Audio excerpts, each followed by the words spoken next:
Hey yo, what's up everybody? My name is Brian. Thanks for joining the stream tonight. Um, yeah, I already forgot my intro. We've been doing this thing for the past couple of weeks. I'm building a serverless application called Enviari up in AWS, and yeah, we're doing it live. The only major update I guess I have is I released my new video this week on building Node.js APIs out of my YouTube channel, so there's a link in the description below if you're interested in checking out that content. Check it out. Give me a thumbs up, the sub, the whole deal, you know, whatever comes with this whole YouTube gig. So, yeah, other than that, I mean, I really don't have many more updates. It's been kind of a crazy week, so we're just kind of following up exactly from where we left off before. I've got no additional changes. So, the last week we converted. I think I ran into some issues with the build pipeline, but I don't 100% remember, if I'm being entirely honest. We did last week. I know we partially implemented the addresses API, which was one of my big goals. So we're just going to kind of keep working on that today. So, I mean, I filled this out a little bit earlier before I started the stream. Like, my big acceptance criteria is very basic. It's like, just get your basic CRUD apps down, or CRUD operations down. Let's take a look at the code and see where I left this thing off at. So I've got addresses, I've got app.js. Okay, yeah, I remember setting up this dynamic route handler. That's cool. Joseph Armand, how are you today, buddy? How's it going? Cool. My chat is not working here. Give me 1 second. The only reason I knew you sent me a message is because I got it up on my iPad. I got to pop out my chat. Hold on. Hold up. Streamlabs OBS, which has been my go-to streaming thing for at least a while now, has been really, really flaky on me lately. Like, sometimes, like, the chat doesn't work. Sometimes it, like, doesn't even want to stream on me. I don't know. I probably got to uninstall and reinstall. Like, yeah, my chat boxes. Okay, yeah, there we go. Now it's working. Cool. Cool. We're good. So, yeah. So here's where we left off at. This is coming back to me now that I'm looking at all of it. So we got our template.yaml file. We built this whole thing out. This is what's building our Lambda functions and our API gateway. And then, oh yeah, that's right. We got the DynamoDB stuff. That's what we did last week. We spent a lot of time on the DynamoDB stuff and getting that set up locally. I'm not sure if we did this before we finished. I think we did. I got everything working on that. So I was able to basically run everything locally and test it all locally, which is pretty cool. Yeah, so let's kind of get into it. My container should be running. Let me check that. Let's see, Docker PS. I've got Dynamo running, which is cool. All right, so that's good. Let's start up our API, CD API. Let me see if I remember the SAM. Did I run dev? Did I dev? No, I didn't run dev it. Yeah, that's right. This isn't a package up top. So, I'm sorry, SAM local start API. We've got AWS up here. Zoom in on this a little bit for you guys. Let's check out Dynamo.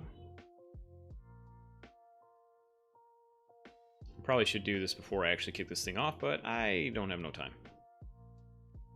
All right, so we don't have any data here. I think that's because we were pretty much working locally, and I think if I remember correctly, I can get to that. Hold on. By going to localhost 8000. / Dynamo http:// https:// now I can't remember. I thought it was something like that. Let's see, DynamoDB local Docker URL, maybe like that. DynamoDB local. Here's the documentation for it. And it basically looks like it points me to the AWS docs. So let's check out. Oh yeah, AWS added some dark mode for their documentation. I caught that last week. That's pretty cool. Makes things a little bit easier to see. Localhost 8000, yeah, that's the actual thing. There's a UI you can access where you can actually run commands. It's not that important, to be entirely honest. I found that's right. I found the UI kind of flaky, but what I did is I'm using this NoSQL Workbench. Here we go. This is what I was working on before. I think this I did discover after the stream, so I lied. I got a little bit of updates. I found this cool because I can connect to local DynamoDB and I can check out, like, here's my table it created, here's my address it created.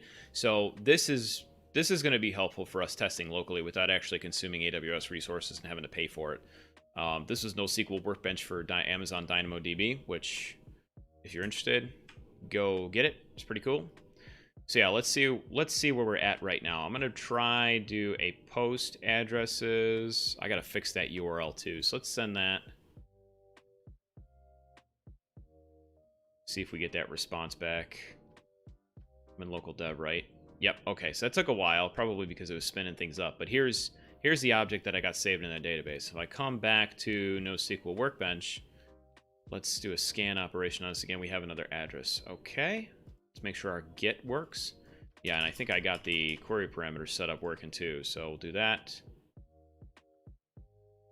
Ah, internal server error. Okay, so I've got this. So I can do it by query parameter, but I can't do get. I can't list all, which is good. We don't want to be able to list all. Because as I've talked about before, scan operations in DynamoDB are expensive and not no bueno. They are no bueno. Okay, so I don't want to set up to be able to read everything, but a customer should be able to read all the addresses that are registered. Do I even care to let them see the addresses registered? Those would be tied to contacts. Let's just get basic CRUD operations going. So I got the get, I got the put. I mean, maybe we can close out some of this stuff I got going on here.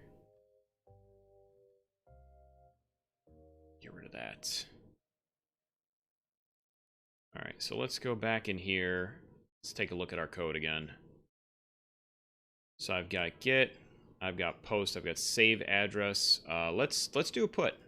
It's a pretty basic one, right? Const put. Event and context are the two things you should pass in. I don't think you even need context. In fact, I know you don't if you don't reference it, but I'm going to put it there just so I have a basic template. And I'm going to copy all this stuff, and we're going to see what we can do about updating a specific address.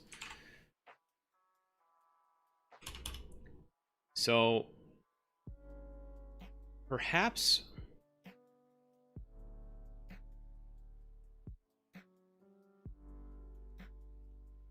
I'm thinking about this because perhaps it might not be a bad idea to start implementing some of the authentication components. So this way I can grab, say, a user ID and then make sure that that's stored along with the record, so this way I can get everything that relates to that user ID. I'm not sure. Let's progress on the put. All right, so the request body is going to be the same, but we're going to make sure we need to get the query parameters. So actually, I think I'm going to fix this. It's not failing properly. I see response here. I've got this misspelled, so that has something to do with that. Let's see. I guess we could set the response here. It's console.log event. I want to see what this thing looks like. So if I open up my terminal, let's bring this guy back up a little bit more. Let's go. Let's just get the address without it, because I want to make sure that an ID is specified with the addresses. Yeah, see, it still gets an internal server error. If I go into my terminal, I should be able to see exactly what's coming through.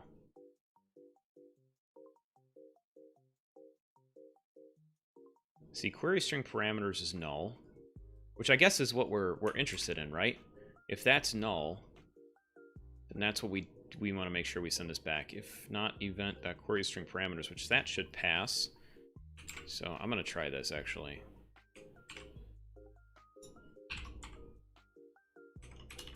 One thing I like to do is I console.log along with whatever I'm trying to test here.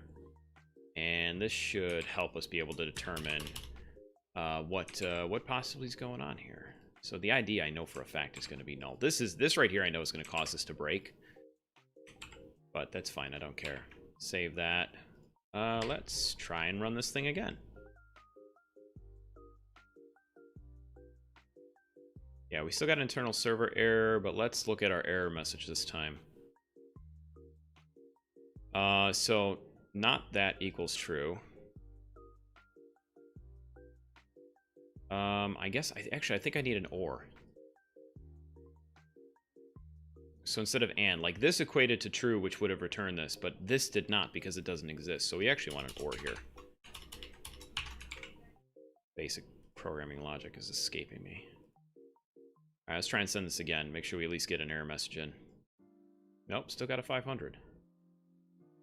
Let's see, what did it throw here? Cannot read property ID of null. Interesting. Okay. So we'll just escape. I'm going to get rid of that. This should at least cause it to return the way that I'm expecting it to. Still no. Oh, wait. Hold on a second. Gotta get rid of that.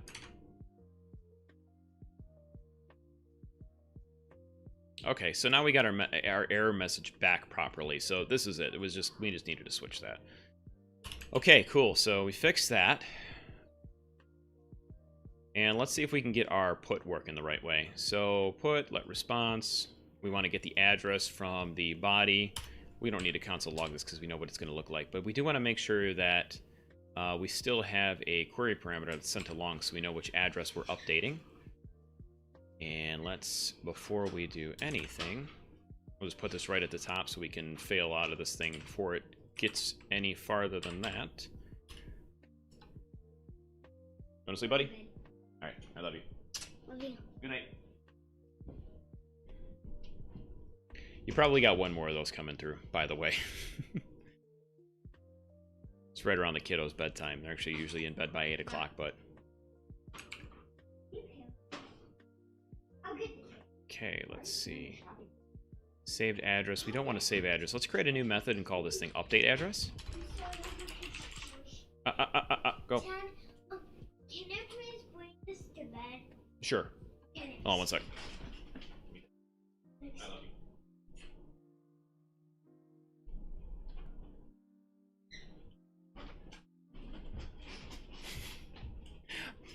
My one kid likes to walk around with very little clothing on, and I didn't want that showing up on stream. All right. Async address. I guess we'd want ID and then address, right? So let's first check to see... Well, I guess this should be upsert, right? Because if we do a put, we'll more or less ignore the ID. And then we can probably actually get rid of save address, too, and just pass in. Let's see, we can do address and then put ID in the end. So if the ID exists, then we'll just save it and not. So we'll probably end up replacing save address before this is done. So we got to get address, we got to upsert address. So I'm going to copy some of this code in here. Over down here. Paste that guy in. We got our table name, address.id. So this is the ID that we're creating off of it. And yeah, we had decided that the customer ID. And this is why I was saying, like, we might want to get the authentication components put in today, which I think I might start work. I might backtrack a little bit on the addresses API stuff and start working on the authentication components, so I can actually get an ID for a user. Because then this, well, I'm gonna have to add I'm probably gonna have to update my Dynamo schema so I can add a sort key. So this way I can filter on. So this way I can filter, I can basically just get everything from a specific entity for a specific customer. Yeah, we're gonna do this and then we're gonna migrate over to there. We'll put a little bit of a pause on I guess we could do delete and just assume that we're still coming through with a 1. Okay, so, because I don't know, we're going to authenticate using Cognito, and I don't know what that's going to look like when it comes in the request. That's why I'm thinking, like, I don't even know how to pull the customer ID yet. So we're going to move on to the authentication stuff after I finish this up. So EasyPost ID. EasyPost is the API that I'm using to generate labels for the shipping application. Let's see, I'm going to close that out. Give me a sec, sorry. Okay, so I would have to just basically I gotta look and see what it's like to update. Let's see. DynamoDB, JavaScript, update record.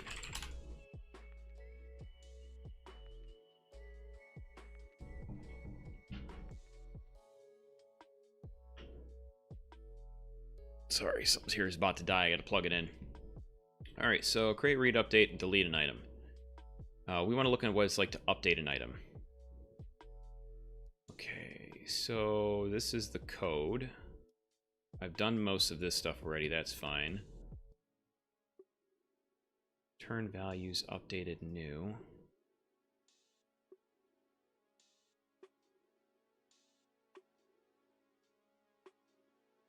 Set info.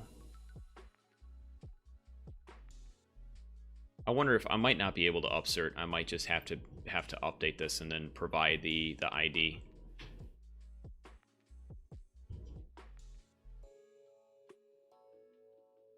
Yeah, okay. We'll scrap the idea of upserting. That's fine. No big deal. So this looks like I'm going to copy all this stuff right here, and then we'll make some modifications to the code as we progress. All right. So instead of, let's see, this is put. Actually, we might be using put still. .client.update. No, we're gonna update. All right, let's push these things over, fix our formatting a little bit. Return values updated new. Okay, we'll work with that. Okay, so let's get rid of our key is going to be address ID, but this is not easy post address ID. Actually, we just want ID. Since we're expecting the I to be passed in, and we can flip this back around. I like putting the ID first, just because I know that that's a required thing. Although, you know, you can't really not pass an address in because that's still kind of required. Okay, so we don't need to swap anything around because we're assuming that's going to come back with it. Table name, we get the table name. Item is the address. Let's move this stuff down here. Okay, the key is going to be ID, and then we're going to pass in ID, which is just the parameter we're sending through with our function here. See, update expression. This is where I think I'm going to get a little bit lost, is because I can't imagine I'm going to have to pull every single specific thing out of the model in order to set those fields. So maybe I can do set info.rating. It's not info. Let's just see if we can update. Let's see if we can do a little bit more digging here and find some more stuff.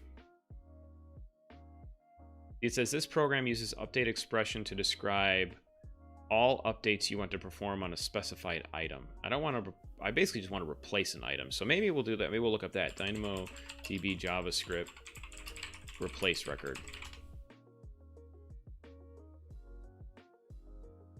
Update DynamoDB items with Node.js. This is on dzone, database zone. Yeah, this is updating just a specific thing. So maybe we will need to create some kind of function that's going to extrapolate out the everything from the model itself.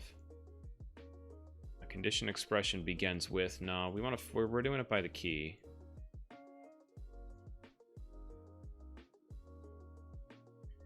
Yeah, let's see, maybe update entire record.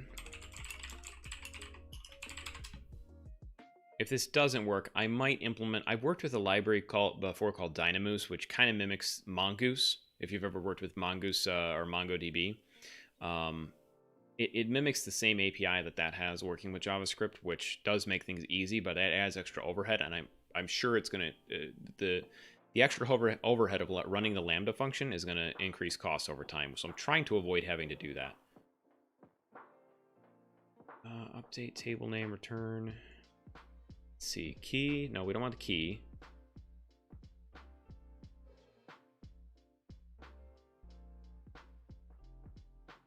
I'm not gonna lie, some of this is kind of foreign to me. This is rather hard to read. Expected. No, we don't worry about the expected. Expression attributes. So this is the names, and this is what you'd set the value to. I can see now why some people just store it as like just the document itself as the entire object that's being stored, because you could just replace the document with whatever you're sending through.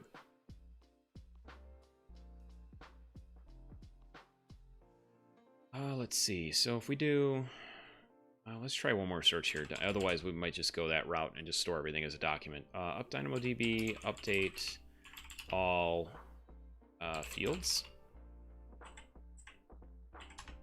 Update multiple fields. Boto3. Boto3 is a Python library.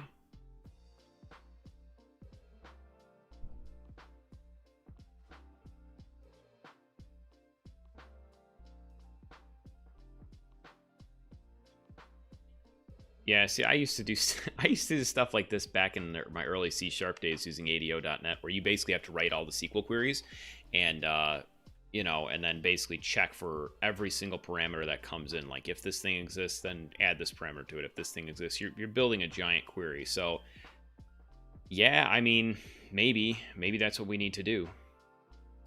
Because if I go back in here, let's add our ID back in here. I'm just going to send this. And then I'm going to clean some of this up so I can got some more work space. Actually, you know what we'll do is we'll copy that off. We'll create a new file in VS Code. I'll paste that in so I can actually see what all this data looks like. I might have to write a function that does this, which wouldn't be the worst thing in the world. Object address. See, this is the one thing that I'm not sure what it's going to look like. I'm sure this is stored as just raw JSON in the database.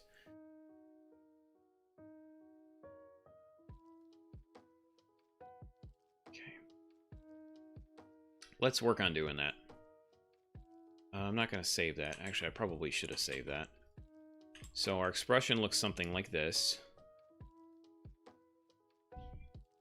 RP. I'm not sure how these things,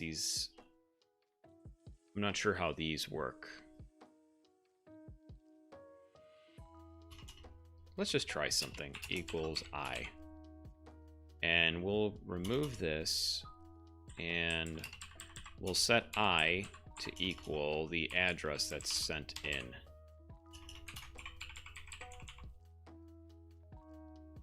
I mean, that's like kind of what we're doing, right? We're just testing things out and hoping for the best. And if there is no error, or I guess we can do the same. If there's no error, we're going to resolve the, I guess, data. And let's see, if not, then we'll reject with the error, just like so. Let's get rid of this .client.put. All right, so I have no idea if this is going to work. We're going to give it a shot and, yeah, and see what happens here. So we're going to rename this to update address, and we'll, where's our put? Let's see, here's our put. So we're checking for that. We've got the address. I guess I do still want this like this. And we'll pass this in because we want to, basically, if somebody's updating an address for something, we want to revalidate that address, which is what we're using EasyPost for. So our client, or our API is going to hook into EasyPost API to validate that the address is actually deliverable. And if it is, then we save it. Otherwise, we just return the error. We're not doing that. We need to check that, but we'll get there.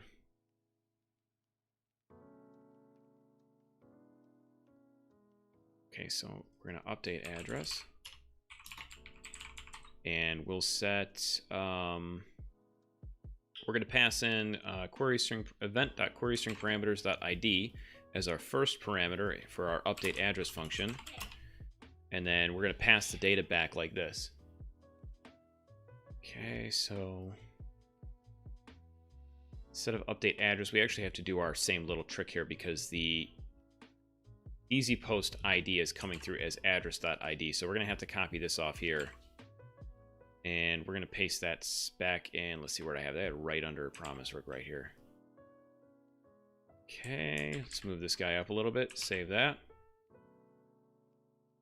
And let's test this thing out, see what happens. I have no idea if this is going to work. This is very trial and error for me. Okay, so back in Postman, let's create a new collection under EasyPost. No, not easy posts. We'll do under addresses. We're going to create a new request. Say update, I guess put address. And we're going to change this to a put.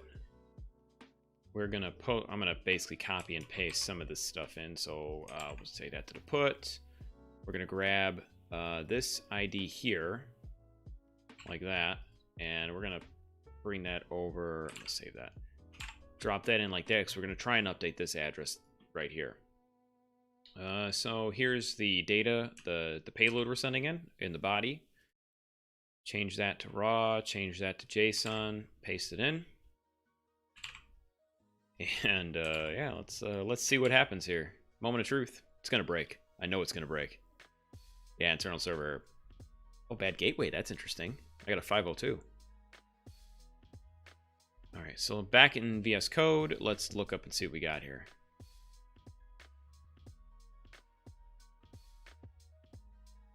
Oh, hold on a second. It says params has already been defined. I don't think I cleared out the previous params that I was working with. Yeah, here we go.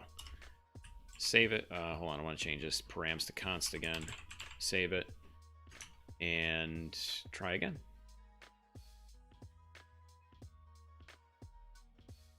No way. There is no way. Hold on a second. I wonder if it created something called info in that record now. So actually, let's just get that address back and see what happened.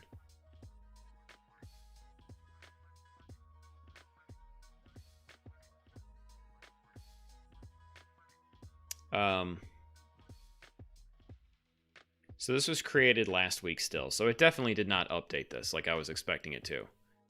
I don't see anything for info.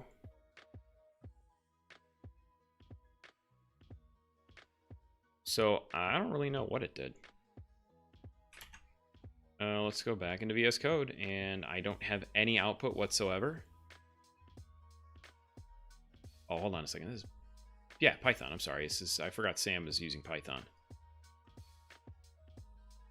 Yeah, I got no error messages. I got no nothing. So I have no idea if this what this did or worked or whatever. Yeah, because here's my put. There's the, hold on a second here. Params have been declared. Here's the second put here. And yeah, I got a 200. I got no error messages at all.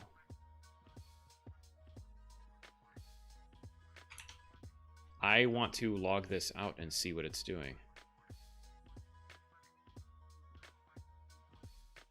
Console.log data. Otherwise, we'll console.log, console.error, error. Date address.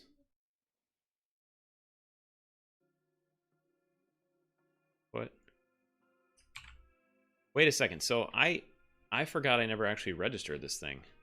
Const routes put. Like that. So why did it even give me a 200? Yeah, it didn't do anything for sure, but... So something's broke here. Because it should have thrown back a 404 response. Let's actually try. I'm going to console.log this. Let's see. Console.log. Let's see. We'll just copy and paste this guy in here.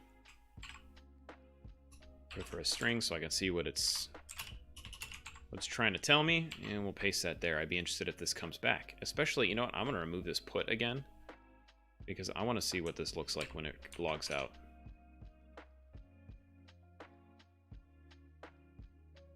So I still got a 200. Let's see.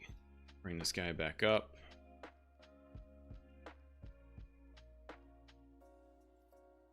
Didn't log anything. So that means it didn't actually get caught up in that inside of our handler. So I guess we could console.log response.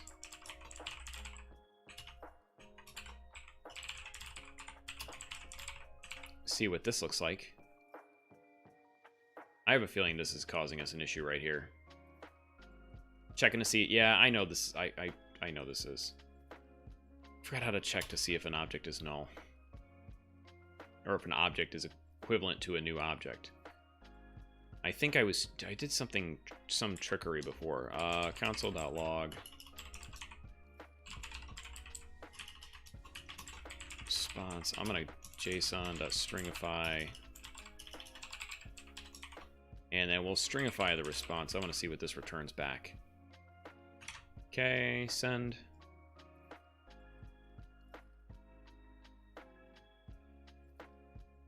Response, it equals a bracket. Okay, I guess we'll do else here. And then otherwise we'll just set the response to that. Because I forgot how to check to see if an object is empty like that.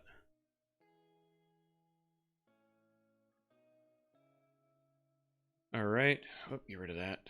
Let's run this again. I want to make sure that this actually fails properly. That's why testing's important, and yeah, I never do that. Unmissy says, don't like that method. I totally just return early and only return the 404 if you don't enter that conditional. Yeah, I see what you're saying, but I need to check to see if this works first. So what I'm doing is I'm taking the event and then I'm inside of my routes. Hold on, let me collapse this down a little bit just to explain why I'm doing it this way. And it might not be the best way to do it. If there's a better way that I can do this, I'm totally open to it. So here's my like kind of internal methods, I guess you can say. So in routes, I have an object here, get and post. And what I'm doing is inside of the event and taking the HTTP method and converting it to a lowercase string and then checking to see here if I even have a route defined for that specific method.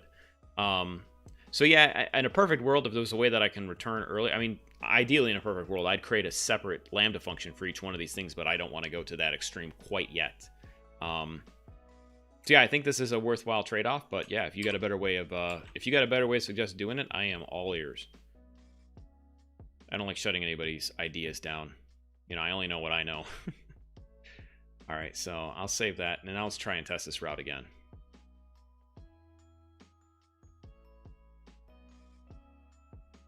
Okay, so I got something back. This was created today, and yeah, look, it created an attribute info and just dropped it in there. So I'm going to actually look at get addresses and see what this looks like when it comes back.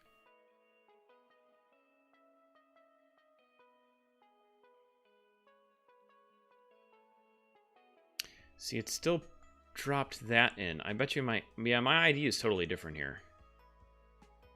So yeah, it created a record. It didn't actually... Let's look at all the records here. I'd bet you I have another one here. No, I don't. Oh, this one here. Look, it did. Here's my info here. So this is kind of what it did. Is it just took it dropped it into an individual. It just took it and dropped it into another field. So that's not going to work the way that I did that. And this was kind of what I was talking about before, where like just replace the entire, what's it called? Replace the entire document. I'm really coming from a traditional SQL world and trying to enter this NoSQL world, and it's my brain has a hard time wrapping my brain has a hard time wrapping around the more, I guess, best practices and concepts of designing a schema.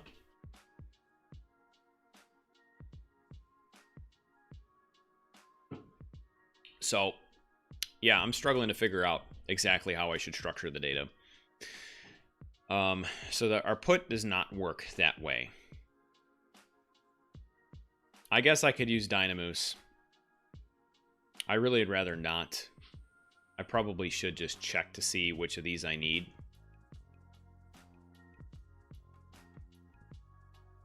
Yeah, because it did update that, but then it's I don't understand why it's not returning it then. Oh, it did. I'm stupid. I didn't even notice it was doing that. So inside of our info down here, yeah, this is what we just created and what it added into this particular record. Oh, interesting. Okay.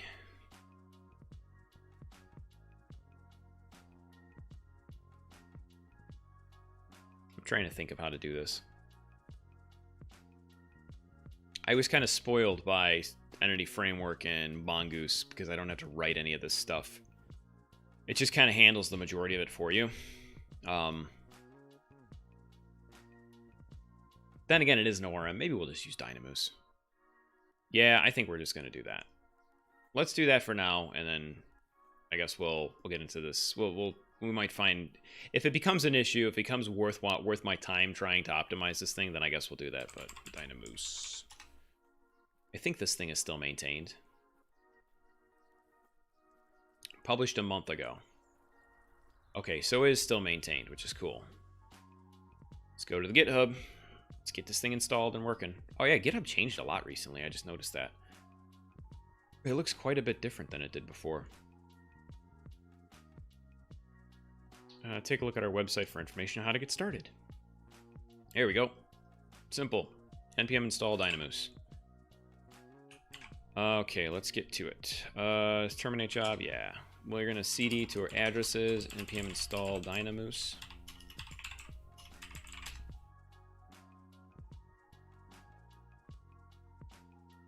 Okay, so that's installed, and I know I have to create my models. But I guess technically yeah, it looks cleaner. I like it. Yeah, I like Dynamoose too. All right. Let's keep on working away at that. Let's create a new model. Let's say address.js. And let me see what the model's supposed to look like. Schema, model.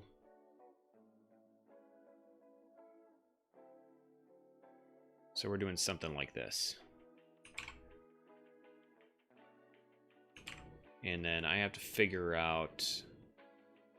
But if this is going to create a separate DynamoDB table for every single... I'm not even gonna worry. Sometimes I have a bad habit of just trying to, like, I really overthink things. Like, I try and think ahead too far, and I have no idea if what I'm really worried about is even an issue. I'm gonna move this thing down a little bit. Actually, we'll say let's break this down a little bit so I can see what it looks like. So our schema, we'll say const. Let's see, const, not cat. I guess we wanted to address schema. Equals new Dynamoose. That's schema. Like that. And let's just... Actually, you know what? We might... no, let's keep doing with the address thing. We'll say... What's our model look like? Actually, I'll just paste it in here. Come from here. We'll copy and paste this in here. Like that. I'm going to get rid of all this info stuff because we don't need this anymore. But I should be able to take all of this here now, and I can just paste it in here, and then we'll update the types as we go along. Okay, so most of these really, honestly, are strings.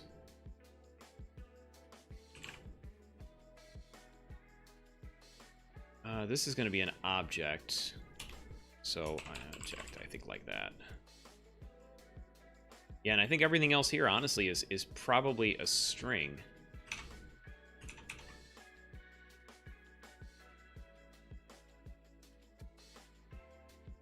Dynamo should attempt to create the table. Yeah, this is going to create a separate table for every single thing, and I am not a fan of that. I mean, because for every single table, you're going to be paying that much extra for all the throughput, which I don't like. I have to do my research on this addresses stuff before I even continue working on this. I made some good progress on it last week, but I think we're gonna pause on this for now. I don't even want to. I could save this. I guess I could leave this here for now, but I'm not going to use Dynamoose. Let's delete this. Let's get rid of Dynamoose here. npm uninstall rm. I think it's rm. Nope, wrong one. Dynamoose. All right. Apparently RM does not do anything. npm help.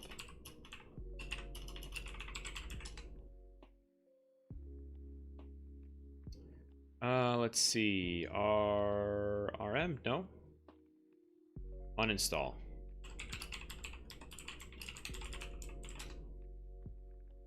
All right, so that is uninstalled. Apparently it was uninstalled. I don't know. Whatever.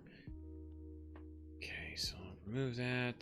Template IAM, I don't need that open. I'm just closing some of this stuff down. I'm going to work on the authentication component. So let's see what it takes to put a Cognito instance tenant user pool inside of our file here. So SAM template Cognito. Cognito is AWS's hosted, managed serverless, that whole deal, authentication system. So you can create users, you can give permissions to users with that. You can do some real fine-grained control stuff with it. But yeah, I like it because I don't have to handle any security. A big tip out there for any developers: if you don't have to home roll or roll your own security, don't use something that exists already. Okay, so my auth function, authorizer.handler. No, I bet you that's for another Lambda function. Let's see.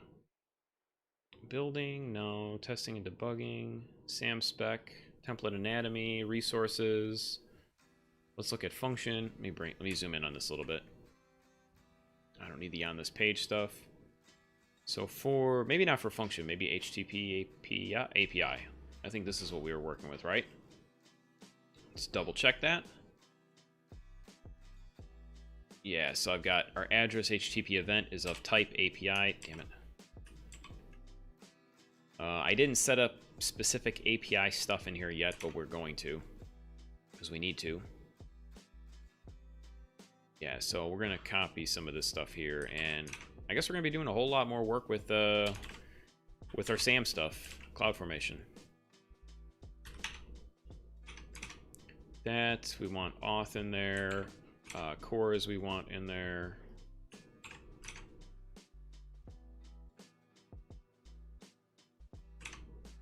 I think I could just put a star for cores, which is fine because we're testing anyway. This is all test stuff. Models I don't need. Name, name. Do I need name? I don't know if I need name. We might have to add it later. Stage name, I want the stage name to be test.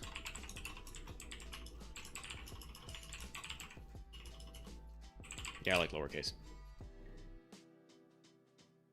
Okay, I don't think I need anything else in here. Let's look and see what our API auth options are. Authorizers definitely is what I'm looking for. So let's go back to here and under, bring that guy out like that. Under auth, we're going to have a new line there, authorizers. And we want a Cognito authorizer. I don't know if this is going to create our user pool for us, or if we have to create it ourselves. See if we have an example here. My Cognito authorizers. Oh, here we go. Just copy all this stuff. There we go. So we got auth, we have authorizers, and we have my Cognito auth.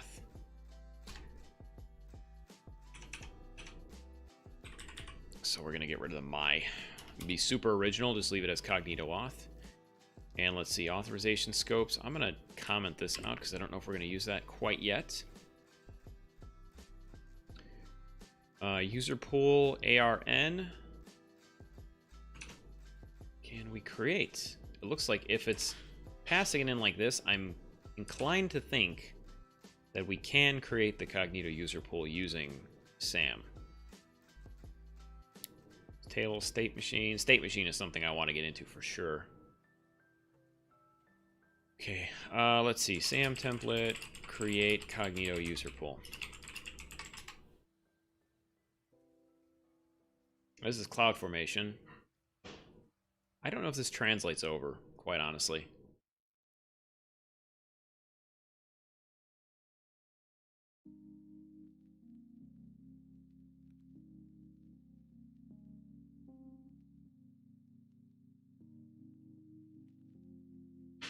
Cognito, this is going to... Oh, wait a second. Oh, this is event source. So this is like if something, if someone logs into Cognito, I would imagine Lambda trigger configuration information for the new user pool. I guess if a user pool is created, I don't know.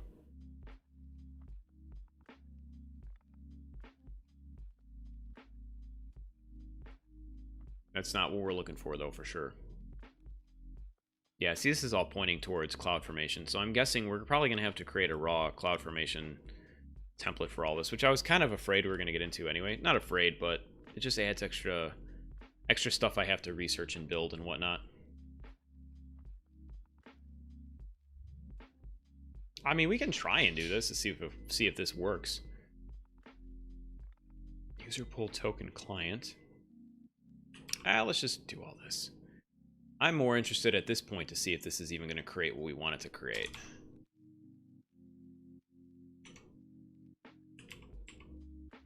Wait a second. We have our indentation off. API gateway. And we need to tab all this stuff over like that. And let's try and do this here. User pool looks like that's lined up properly. This has to go under like that, I think. Let's fix all the indentation stuff here. Looks like we got 4-space indentation, which is not what I use. Actually, I'm surprised that I think that's just an issue with pasting. Tab that over, tab that over.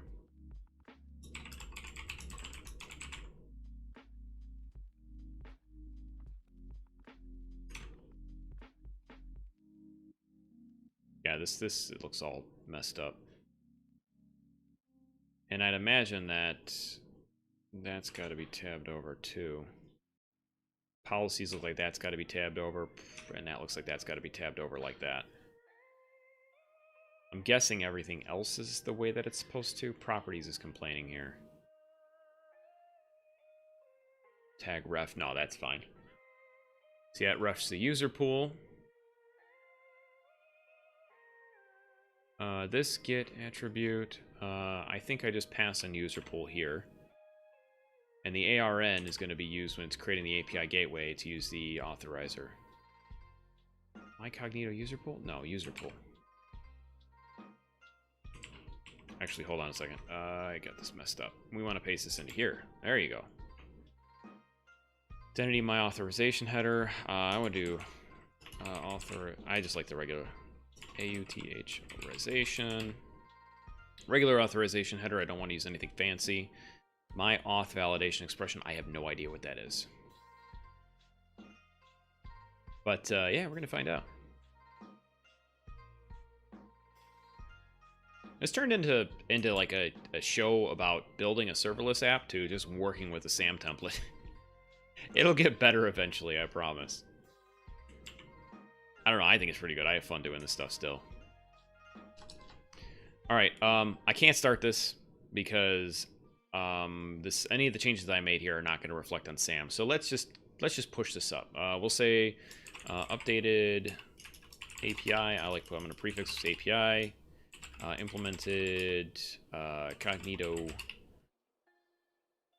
into SAM template, I guess. Sync that up. And let's head back into here, into Azure DevOps. I'm going to move our implement addresses API over there. Let's see, let's create a new one. Create a new item. Integrate Cognito into SAM template. Move that to in progress. And let's go and trigger a build if it hasn't triggered already. Hasn't, so let's run that. I probably should have verified that this worked before, because I can do some of these steps locally. Zoom in on this a little bit. No, SAM validate failed. I figured it would. Guess they're not allowed here. But we don't need to do that over there. I can actually CD up here and do SAM validate. We'll see what errors it spits out here. And this is what I was talking about. I should have done this before. Okay, so this thing just screamed at me. Let's see. Mapping values are not allowed here. Line 40, column 17. So line 40, column 17. Like that. Oh, that's interesting. I added that there.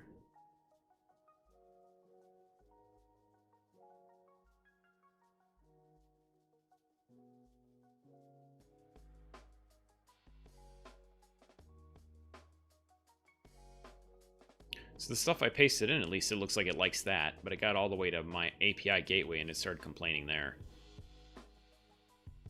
Let's get rid of that. Authorization scopes. Oh, this is, yeah, okay, I see what I did. I tabbed this over too much. Let's do that. I'm gonna put my scopes back there because I am gonna reference that at some point when I start exploring that stuff. Validate again, see if it breaks. Credentials are required. Well, it didn't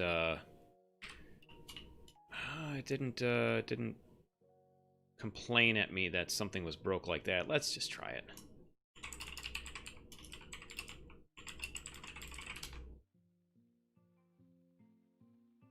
Sync up, run the build again.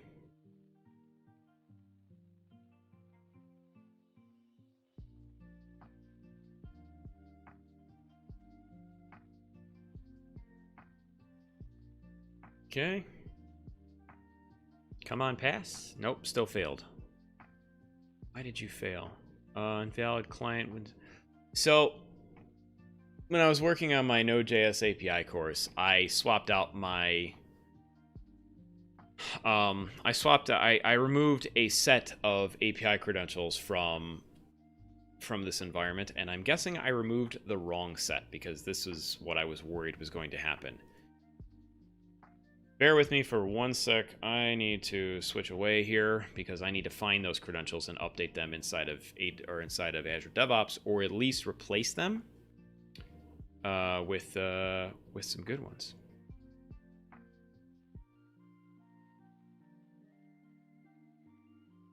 Users, just looking for my credentials. I know I have them on here. But that's still service account. Yeah, here. Okay, this is. I must have broke the credentials inside of Azure DevOps.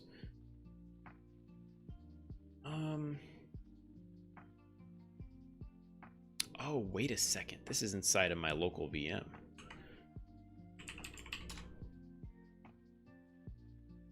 I forgot this isn't running from Azure DevOps. This is running from my machine, which likely means that the release is going to fail, and we might have to fix that then as well. But I'm not 100% certain on that yet.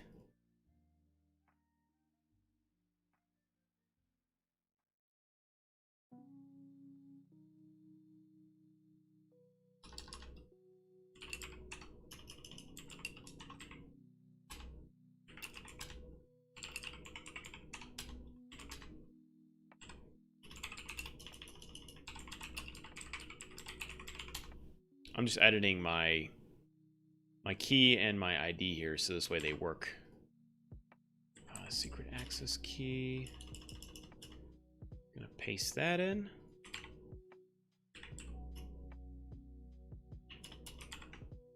Whoops.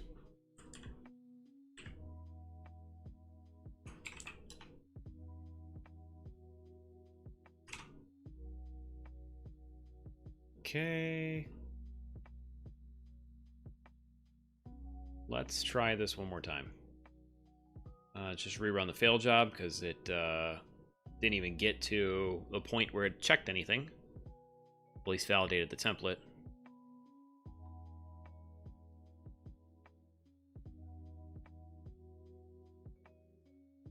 SAM validate still failed, but it failed for API gateway, invalid auth property, invalid value for auth property. I pulled that from here. Auth authorizers, let's just replace everything again with here and we'll tweak it as we go. Actually, hold on 1 second. I think I can do profile AZDO. Hold on 1 sec. I gotta switch back to my secrets one more time. One more time.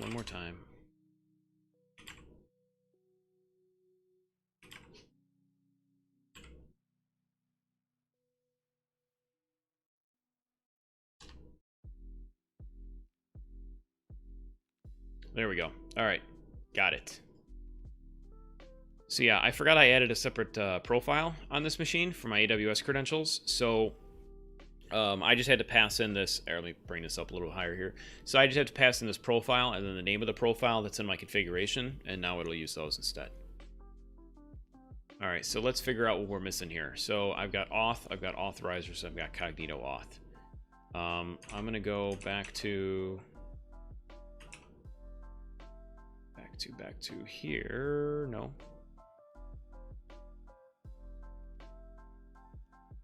No, where am I going? Back to here, and we're gonna copy and move this all over. So we're gonna comment all this out. See, here's auth, right? We're gonna comment all this out. We're gonna bring this down here like that. We don't want to comment this auth out.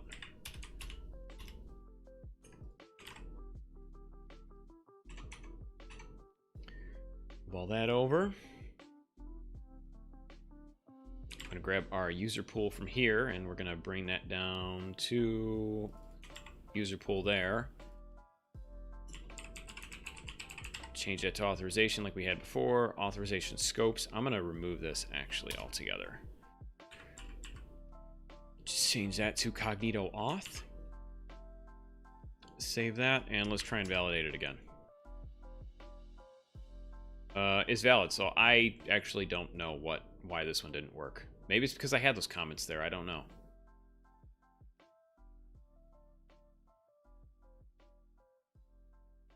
Cognito auth, user pool, and identity are the same thing. Authorizers. I spelled authorizers. I'm gonna get rid of this and uncomment my own stuff out now. Save that and change this to an E. I probably should at least validate this before sending it up to the API, or before sending it up to Azure DevOps. Okay, so now for sure fixed SAM template. I don't know if I really fixed it. At least I got it to validate, so that's a step in the right direction. Sync that up. Pipelines. We're gonna no, we gotta run a new one now. And actually, while this is running, I'll be right back.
All right, I have returned, and our build succeeded, so that's good. Let's check the release and see if that see what that did.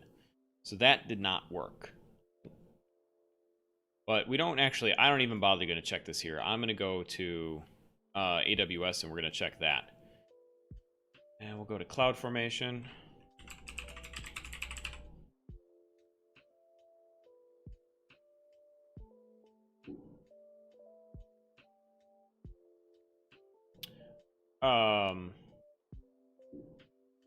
Where's my stack?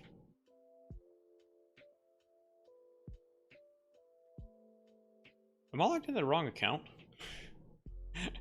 I might not be logged into the right... Wait. I think I'm logged into the wrong AWS account. Maybe that's why some of my stuff that I'm looking for is not actually here. Which Begs the question, how...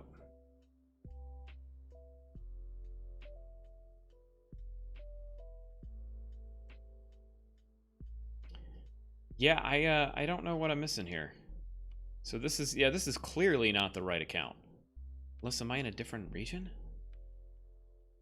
Oh yeah, here we go. It's a different region. I'm in Ohio. Here we go.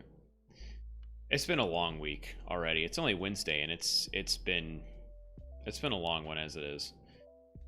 All right, so let's find out what failed. Let's look at our events, and let's see here. Create failed, property validation encountered unsupported, admin create user config.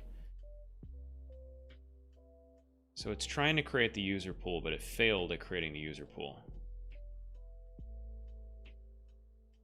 Username attributes, auto-verified attributes, user pool name. Let's fix that.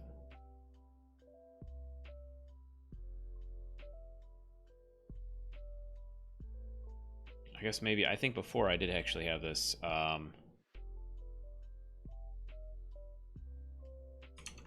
So it looks like those two it doesn't like. So under admin create user config, user attributes, user pool. Wait, all of these are unsupported? Unless, you know what? I bet you this is supposed to be like that. Pasting it from that website really broke things.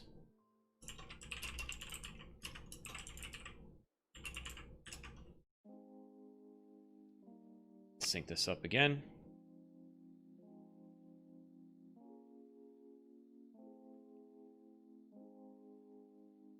I'm half tempted to just nix Sam, honestly. It's such a cool idea, but I've now, this is the third week I'm doing this, and every time that I start doing this, it's like I get here and I get stuck, right? Because there's all these things I gotta try and consider and play with. And like once it's done, and once everything works, it's going to be very cool.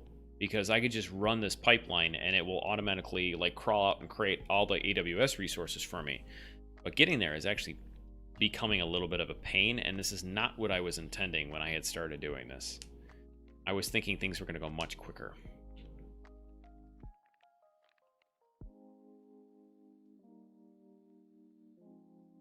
This should happen. This should go off really quickly. Yeah, it's already done.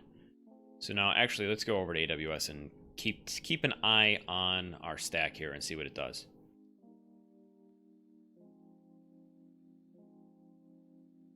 Hasn't started the release process yet, I don't think.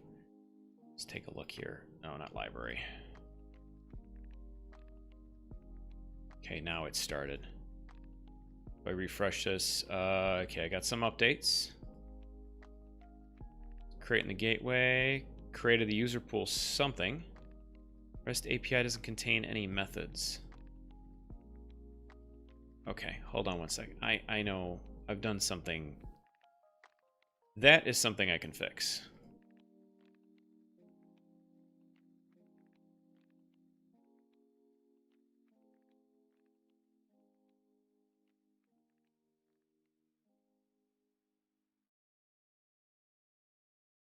I'm just referencing some other code that I have here.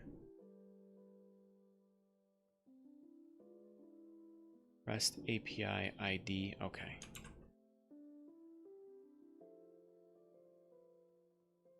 This looks like under our functions, we can refer to our API like this. So under method, we'll paste this in here, and then we're going to paste in, we're going to change this actually to Enviari.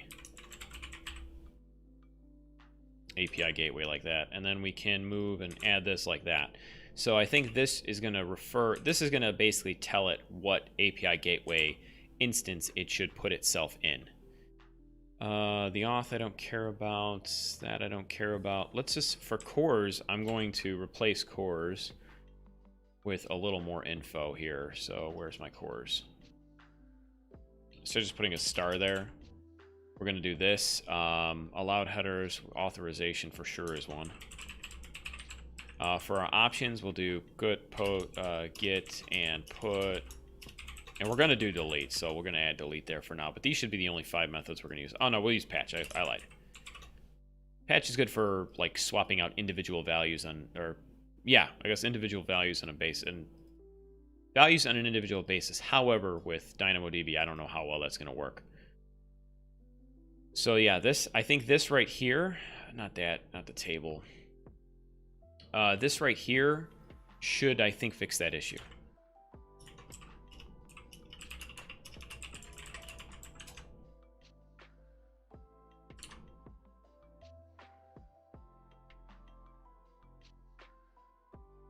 Let's try and run the build again.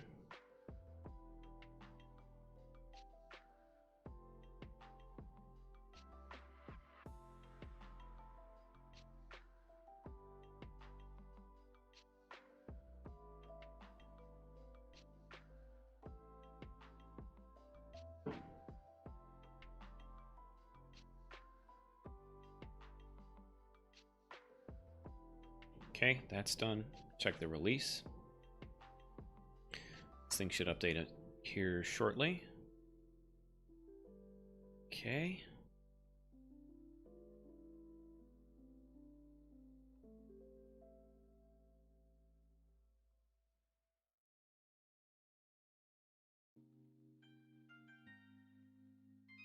Come on, agent is ready.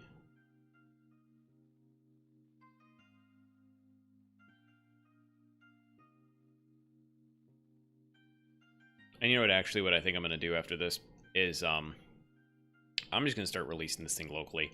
It's much quicker because you don't have to wait for the agent to be ready. You don't have to wait for all this stuff, right? I set up a script in another one of my little side projects I'm working on, where I just run like and I don't know, like run deploy or something like that, and it's a PowerShell script, and it does all this for me without actually me having to have any other input or go check this or check that or whatever, and I get all the output right back in the console. Unresolved source serverless REST API and the output blocks of the template. Yeah, I'm going to tweak this so I can just deploy from where I'm at right now.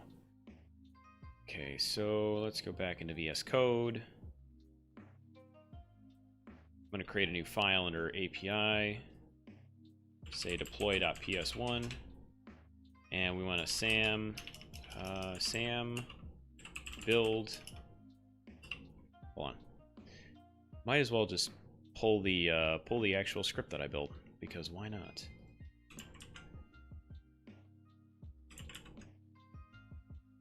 Like here, right here. So we're doing a build using this profile, which is the profile that I created that has the right credentials in now, and then we're going to deploy it out, and that's going to kind of be that. So that's saving. Why are you hanging on saving? That's weird.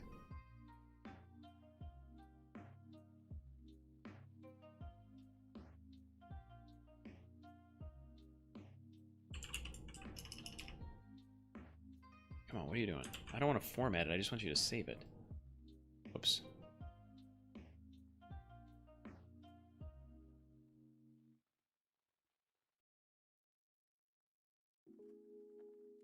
Alright, so C to our API.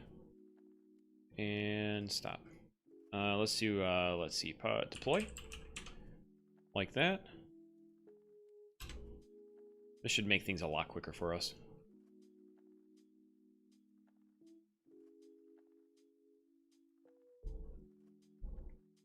Okay, usage SAM deploy, missing option stack name. I guess I could do, I guess we could try stack name NVR, what did I say, Enviari API? Enviari API. Yeah, let's update it there.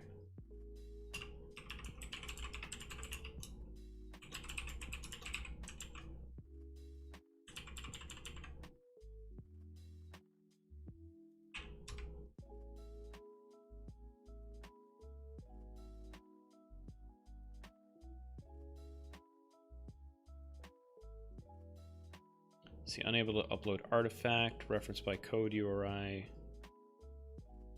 Let's see, unable to upload artifact, shipments function, referenced by code URI parameter of S3 bucket, that's right. Yeah, we set a lot of this stuff up inside of scripts inside of, hold on a second. Let's just go to our build and we'll take everything from there. So I can reference my Azure Pipelines YAML file here. So we've got SAM validate template, SAM build, SAM package. I don't think we need to do the package thing. I think all we need to do is reference our, that's the copy that up there. I guess Enviari artifacts might be all we have to reference.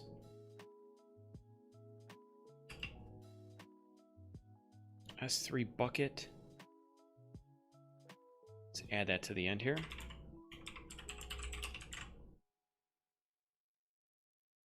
Enviari artifacts. Okay, let's save and try again.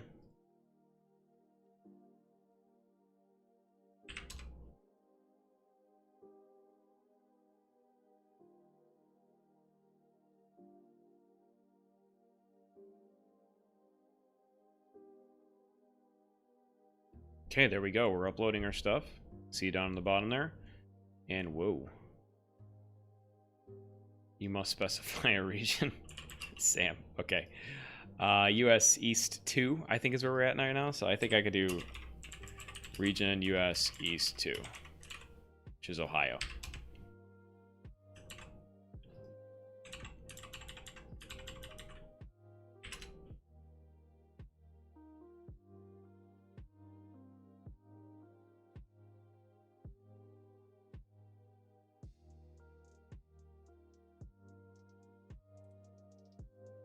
Invalid type for parameter capabilities. Failed to create change set. Okay. Value none. Type none type. I don't know what this means. I don't know what this means. I don't know what this means.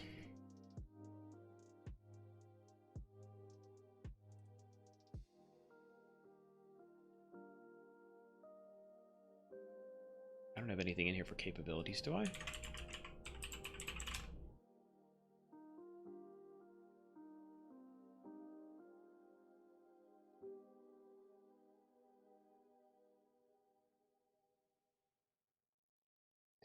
Well, this was kind of a bust.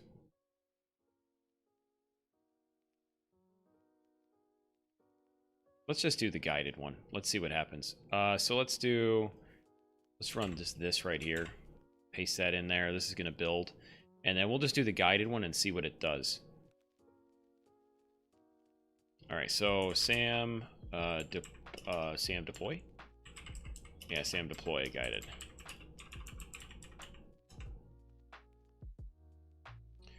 Stack name, it's Enviari API. US East 2. Confirm change set before you deploy. I don't want to confirm the changes. Allow Sam to create IAM roles. Yes. Save arguments. Yes. Unable to locate credentials. I wonder if I have to put my credentials in there.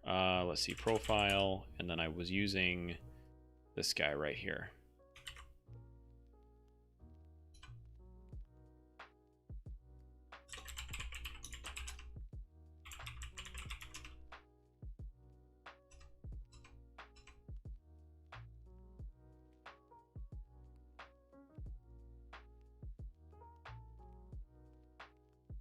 Okay, looking for resources needed for deployment.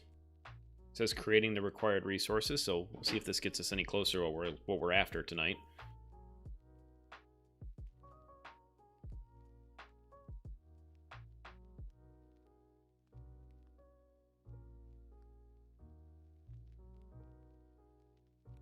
It hasn't bombed out yet, which makes me think it might be doing something. Can check to see in AWS to see if this is actually doing something.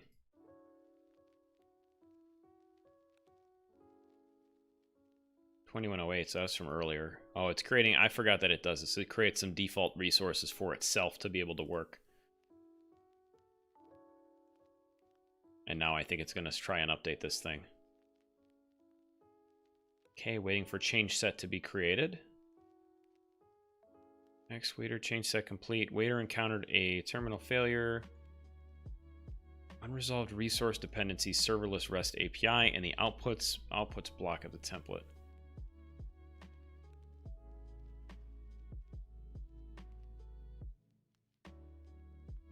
I'm going to reference one of my other templates that I have here that I've been working on. See what this looks like. I don't have any outputs here. So I don't even know if this is really worth...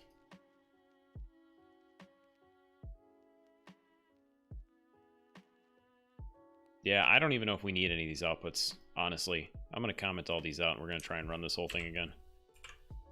I got my SAM config, though, so I think I don't really need to do any of this stuff anymore. I can get rid of that out of the command. Unless you try and run deploy.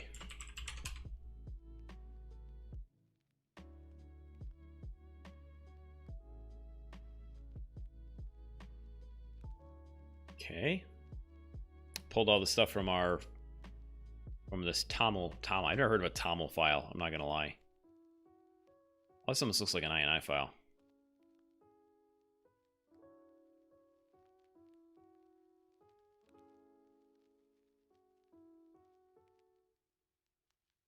Okay, it's doing things. It's creating things.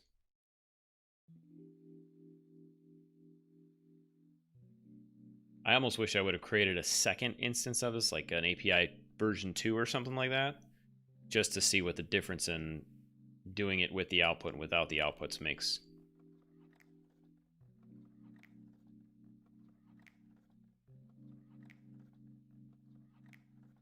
Okay, so it says it successfully created the stack. Let's go into API or into AWS, see what it looks like. We're in US East 2 already. Update complete. Let's refresh our events here, and yeah, sure enough, we have an update complete. Okay, so I think from now on, working locally, I'm just going to deploy out myself, because that is much easier and much quicker to do than having to wait for Azure DevOps to do all of its thing. It's good to have it all in, like, in a solid pipeline and stuff, but for the sake of doing the stream every week, this is much quicker just to do it that way. So I want to look at Cognito, actually. Cognito. And I want to see what this looks like. Manage user pools. Here's our test users. And let's see what we got here. Actually, no users. Let's go to API Gateway, because then I can show you where it defines those authorizers inside of the API. Then, so here's our API. Here's our addresses / proxy. I still want to fix that. I'm going to try and fix that. And let's look under authorizers. Here's our Cognito user pool. That's at blah blah US. This should map up here. So if I go to attributes, no.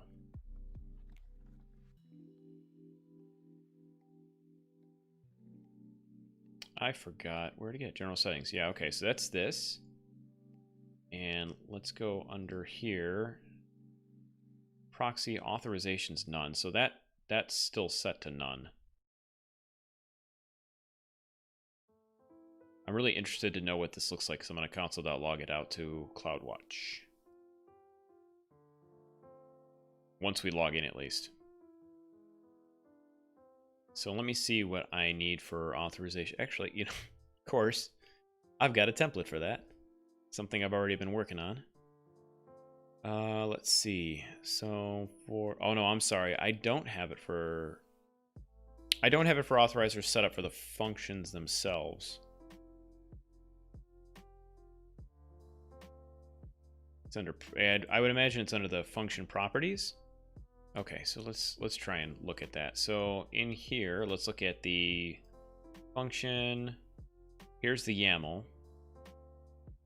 So we're under events. Oh yeah, well, we want to go to event source. And we've got all this stuff. Let's go to API. And let's go to auth. And here's authorizers. Maybe I can ref the other authorizer?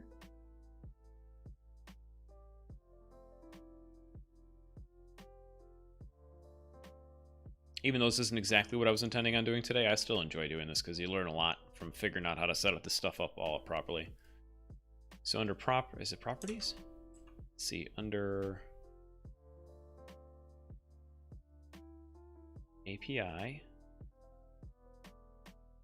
authorizer, and then the name of the authorizer.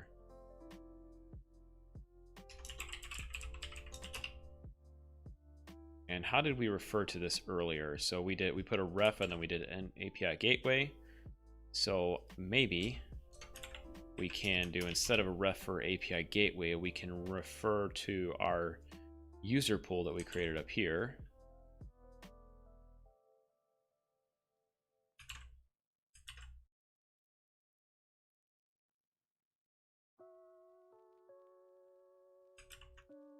Kind of like that. I'm thinking. Let's just try our validate. Sam validate.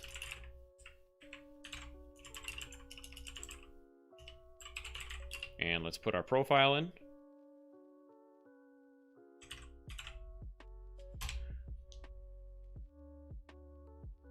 Is a valid SAM template. All right, so let's deploy it. See what happens.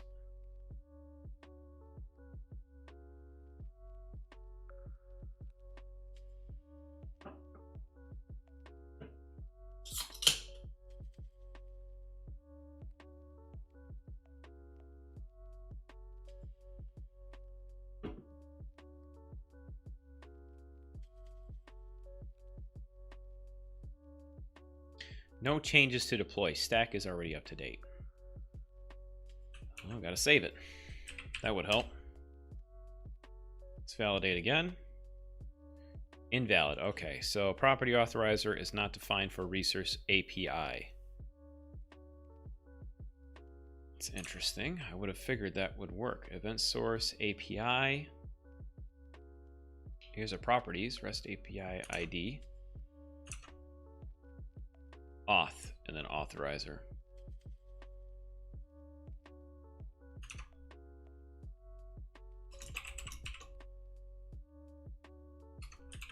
This is going to make things a lot easier now that we can validate and do all this locally as opposed to having to run it every single time. Now it's valid. Okay, let's deploy it.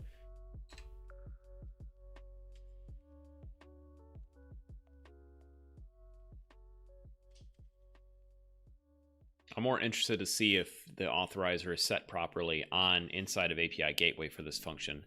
Because once that's there, then I can update the function to log out the full event and then see exactly. See, why does it say it's already up to date? Need for change set to be created. No changes to be deployed is already up to date. Yeah, but it's not because I changed the template. And if that didn't do anything, let's go back to CloudFormation. And last time it was updated was at 2112, which is what, 13 minutes ago? So yeah, it's not updating. Okay, so you know what we'll do to force this thing is we'll just update that addresses function to log it out now, right? So in here and inside of our exports.handler, let's just console.log out the event. And the cool thing is you can, just by console.logging out inside of a Lambda function, it will log out to API or to CloudWatch, so you can go in and actually see what the logs look like for a specific function, which is pretty neat. What am I doing? Back into here. I don't need to validate the template because we know the template's working just fine.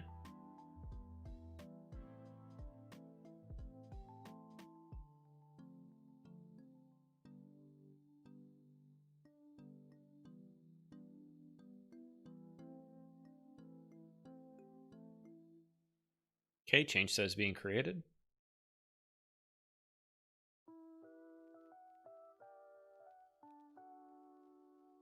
I modified the API gateway and modified the function.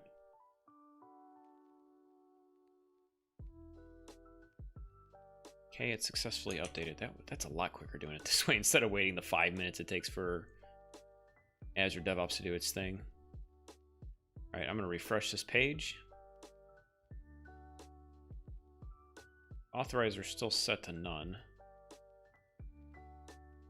Any authorization still set to none. That's what I'm trying to fix. Use AWS IAM authorization to have API gateway.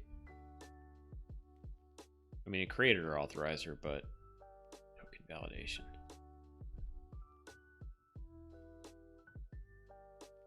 I'm not even sure what that exactly is doing.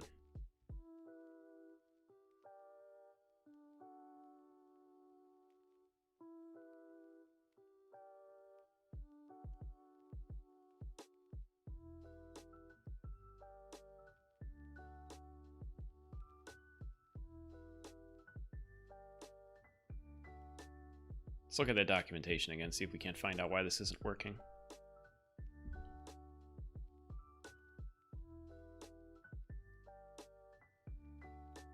So the authorizer for a specific function, if you have a global authorizer on the API and want to make a specific function public, override it by setting the authorizer to none.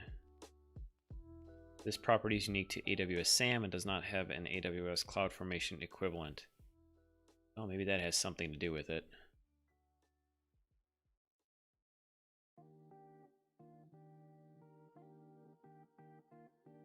You know what, let's look at, I wonder if it's because I'm setting it on the function and not on the auth itself.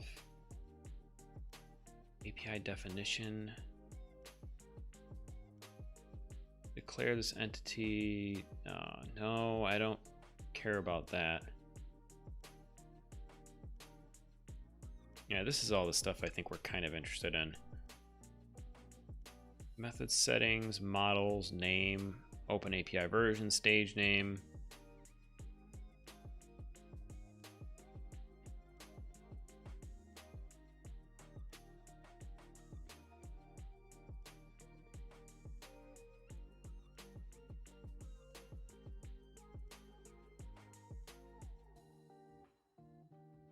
This is the same path we were going down before.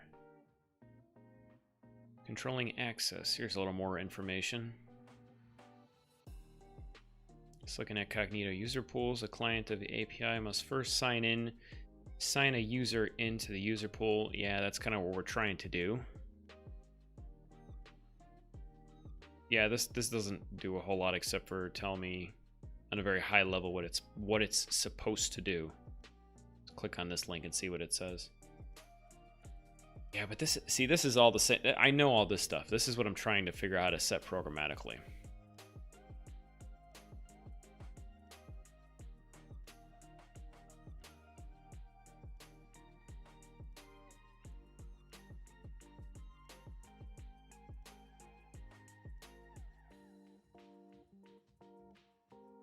I would almost think what I'd have to do is I'd have to set for every single method that goes in there. Well, hold on a second, actually.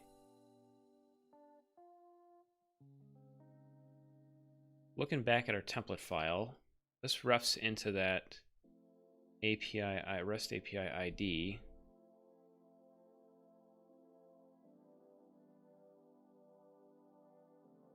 Which is our API that we created, and it creates it links in the authorizer.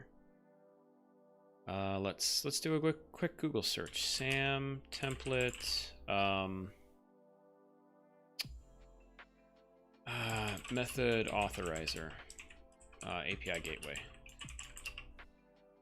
method. If I can spell right, authorizer. I always spell authorizer wrong. Authorizer, authorization, authentication. I hate those words. I always spell them wrong.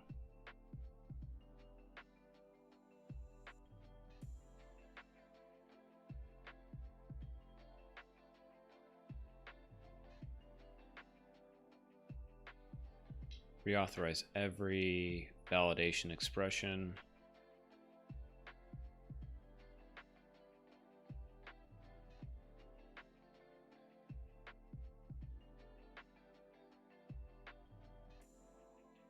Nope, not what I'm interested in, I guess.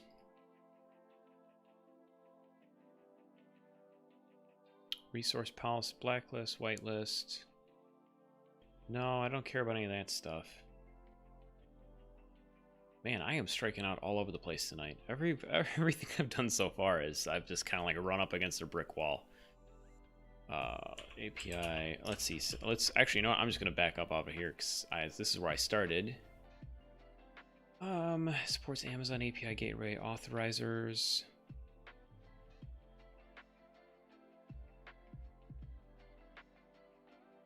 Can enable authorization for API defining the user pool or Lambda authorizer.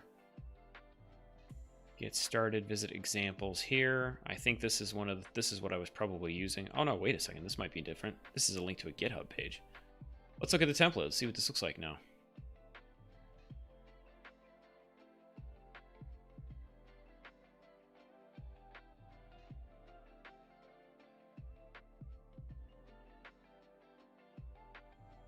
Okay, so this is interesting. I'm wondering if it's because those exist already. So, oh, here's default authorizer. Ah, here we go. I think this is probably what we're interested in right here. So let's add this into our SAM template. So here's our authorizers. Let's see, let's set default authorizer, right? Is Cognito auth. Like that.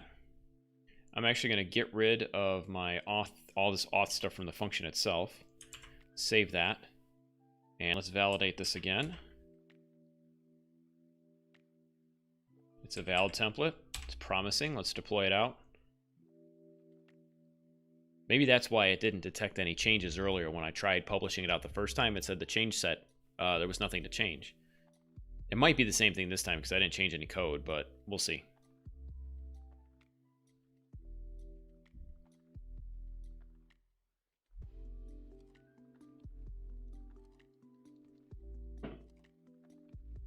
Oh no, it did, and it's updating a bunch of stuff.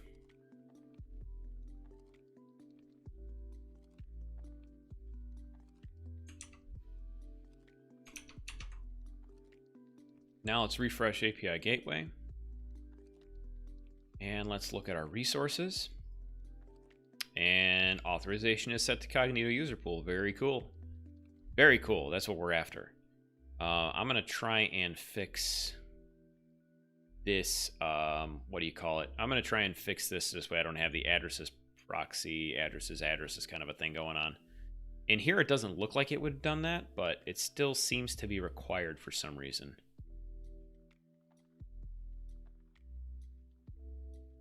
Because I don't want proxy there, I want...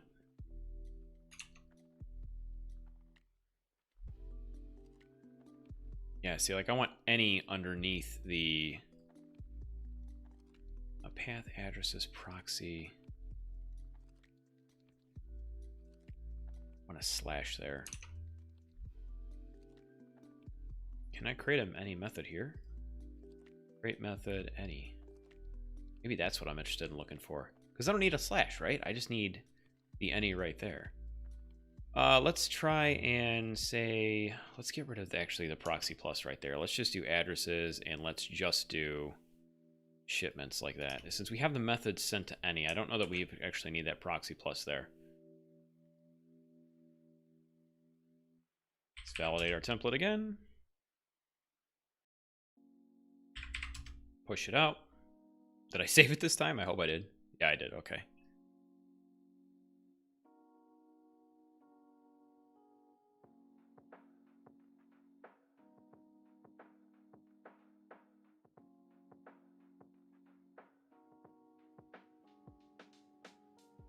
Okay, bunch of stuff to change.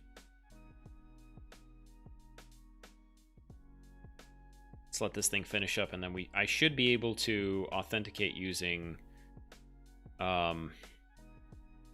I think the bearer token that's sent in? I don't know.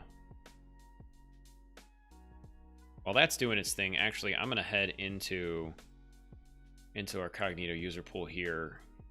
App client settings. I don't have anything set here. So user pool, let's set our callback to HTTP localhost. Like that. Yeah, I know for testing. Let's do implicit, no, authorization code, email and open ID. Save those changes. Okay, that looks like that's saved. Let's see for our domain name. Let's set a domain name of, I don't know. Enviari test 123. Why not? Save changes. And, oh, no, I don't want to use my own domain. We'll get to that. We'll do the own domain thing later. All right, launch hosted UI. Oh, it doesn't like that. Why doesn't it like that?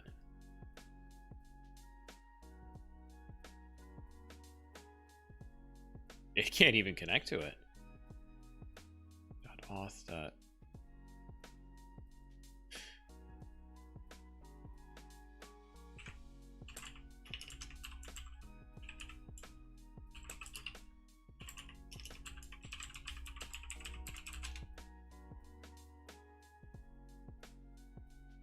Amazon Cognito is not found on my DNS server. What?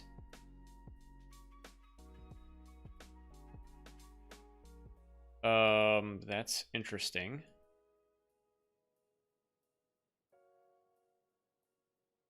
I can't imagine Cognito is down right now.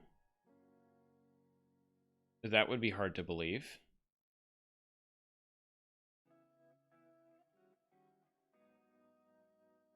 Unless it just didn't prompt. Well, I don't know. No, it still should give me some kind of error page.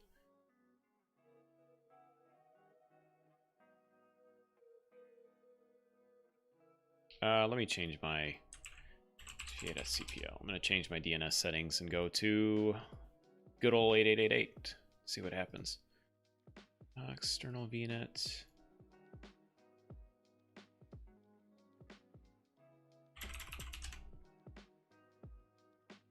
Okay, let's nslookup again.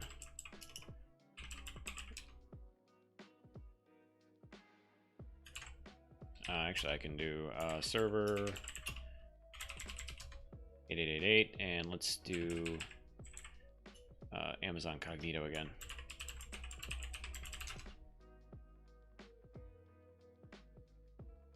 Okay, it didn't yell at me that time, so that should work, but it doesn't look like I think I changed the wrong DNS settings. No, not there.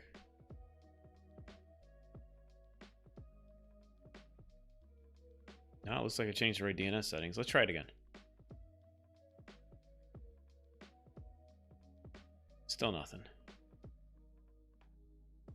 Oh, why did you change again?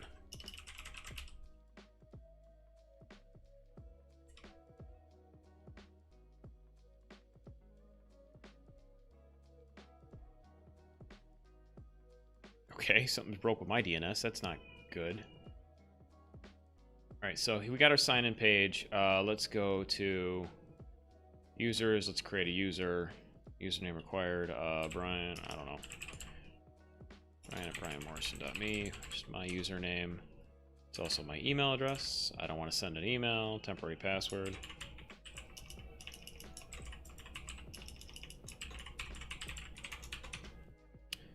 Phone number. I don't care about a phone number. Let's create that user and let's try and sign in.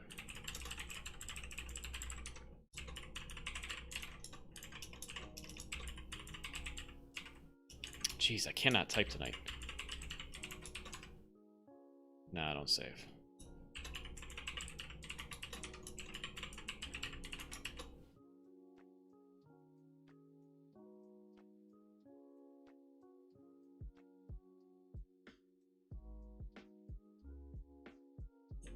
Okay, so we have our code. But how do we pass this back into here? Because we want the bearer token, right? So maybe no, I think we picked the wrong flow.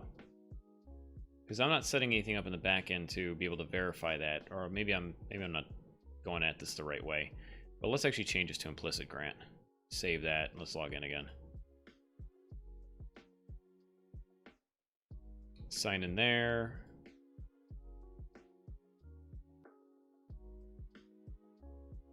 Yeah, that's what I'm looking for. So let's try and sign in as myself again.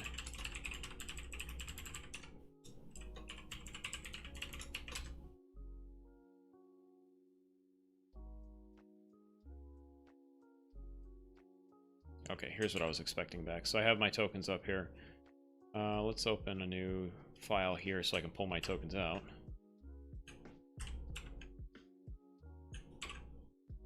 No, not that.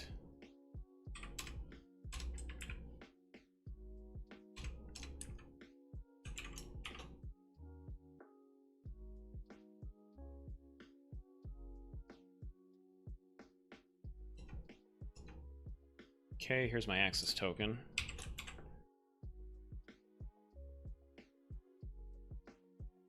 So let's try and call this API now. I'm gonna refresh this. All right, cool. This is more along the lines of what I was originally looking for. So our test stage is published out.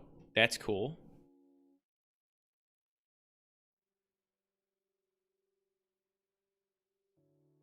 Let's I think we can test the authorizer here.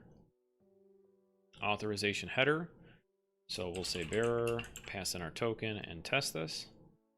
Response code is 401. I think that's because something's not set up right over inside of our SAM template. Actually, let's look at Cognito. I want to see. Sorry, no, here. My token valid. I want to see what this, I'm interested to find out what this token validation is. I forgot how that works. Authorizer token validation. Oh, let's see here. Choose a region, token source, type authorization is the header name. Optionally enter regex. Oh, regex and token validation. It says optionally, so let's try and see if we can just remove that from our this thing. Validation expression. I guess we want to do bearer.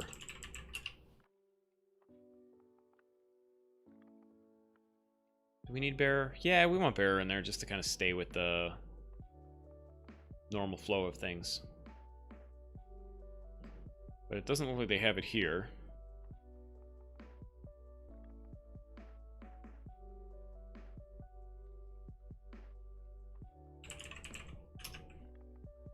Cognito, Cognito, validation, bearer.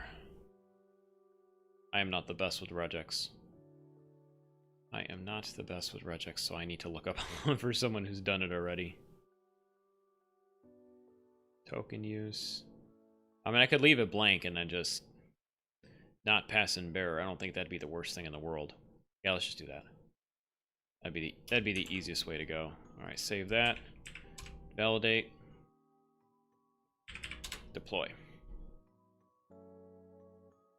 And as usual, while we're deploying, I'm gonna get a drink.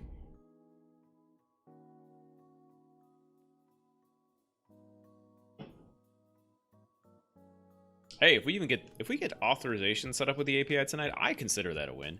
This thing started going sideways, and I think we pulled it back and got it on track.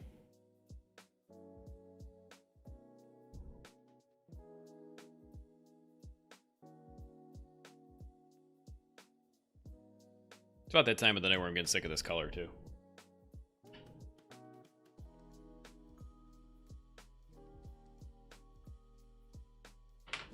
Kind of been digging the orange. I originally set orange last week because I was like, hey, AWS colors, but I kind of like the orange at the background.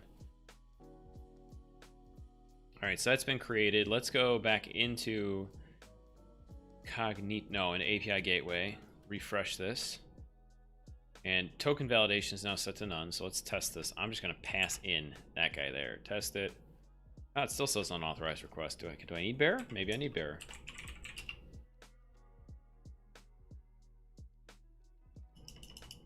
All right. Maybe because we deployed out, did something change? Let's try and sign in again and grab another token, perhaps.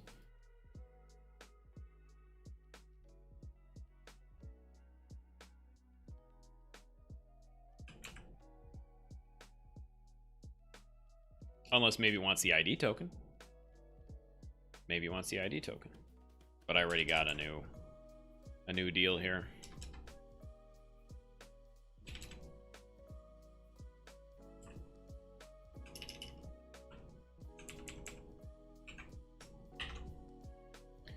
And 5.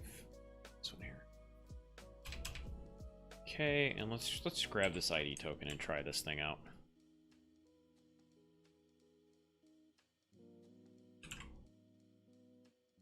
Still unauthorized. Okay, let's try the bearer token. Or the access token, rather. Okay, I don't know why this isn't working. Test your authorizer used to invoke. Okay, let's read through this documentation, I guess, a little bit more. One of the worst things to do sometimes with development is just having to read documentation to find out how something works. Token source authorization, Cognito user pools, configuring the user pool.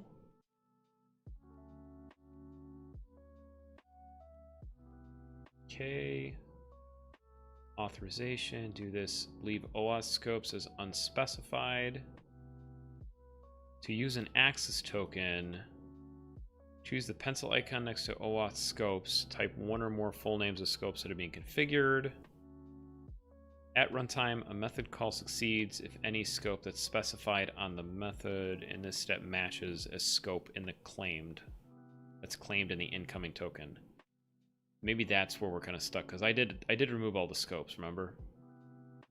I didn't think I really wanted those in there, at least for the time being. But maybe we do need like a basic scope inside of the user pool.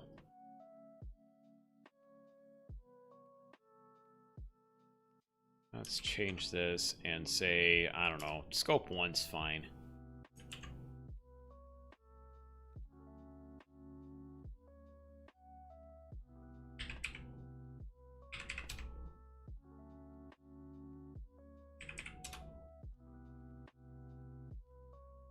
Okay, let that thing deploy out again. I'm going to continue reading this. You know what else we can do is we can search up, let's see, validate API gateway, validate Cognito token.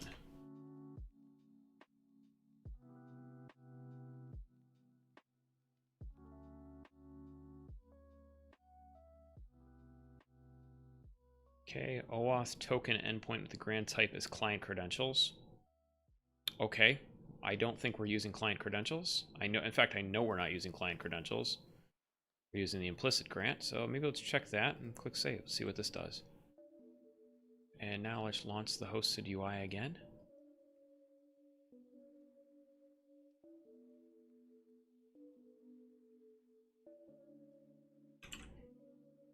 All right, maybe that was what we were missing. Of course, I have no idea if that's true or not, at least not till I test it. So let's pull this one out now. And we have an ID here. Now we're going to find our next ampersand. Oh, wrong way. And there's our access token. So let's drop that guy down. And we'll try the access token first. Didn't like that.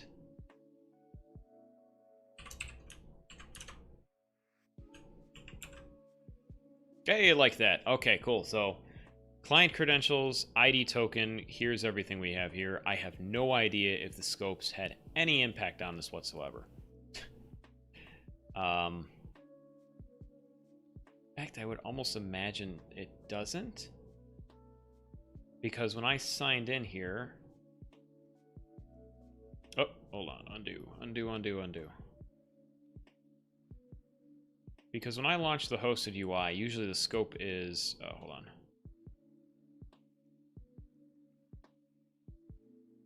That's still set to implicit grant.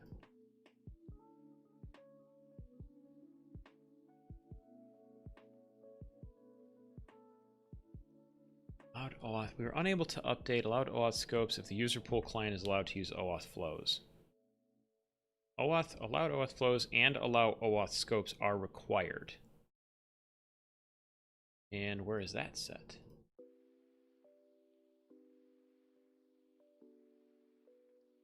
Attribute mapping? No.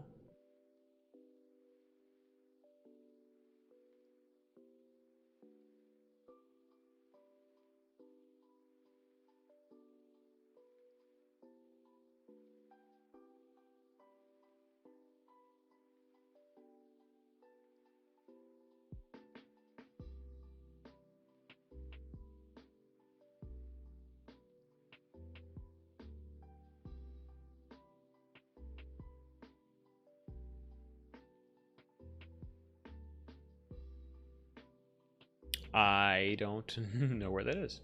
I don't know what that means either, honestly.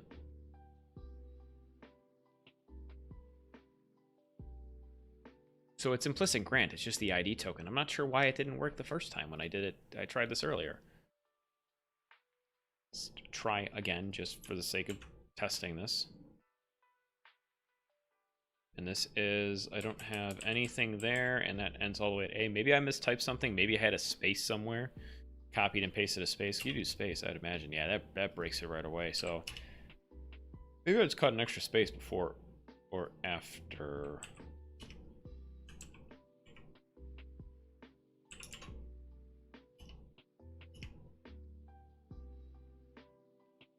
Okay, now it doesn't. Oh, I got rid of the E there. There we go. Yeah, I'm guessing I probably just pasted an extra space in somewhere or something. I don't know. But hey, at least I know that it works now. Okay, so let's try, now that we have a token,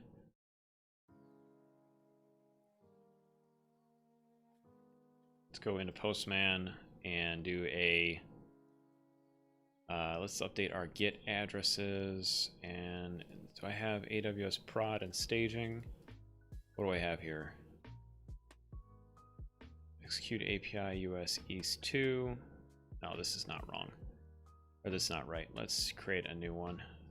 Add AWS test. Our variable is going to be hostname. Our hostname is going to be, let's see, in API gateway. Oh, API gateway's right here. Stages, test. Here is the test URL we're going to use. And our current value is going to be that. Yep. And we will say token. And we're going to paste in, I'm going to get rid of that extra space there. And we're going to paste in our token that we pulled from here.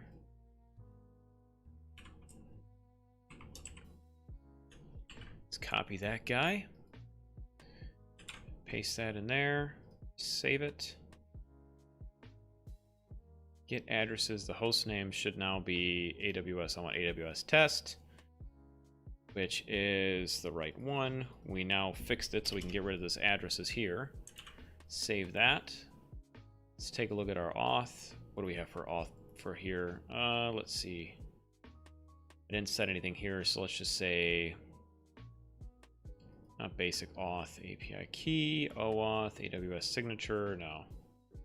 None of this really fits what I'm after. So I'm gonna make just do my own authorization header. Authorization, just paste in, or I guess we could do token like that.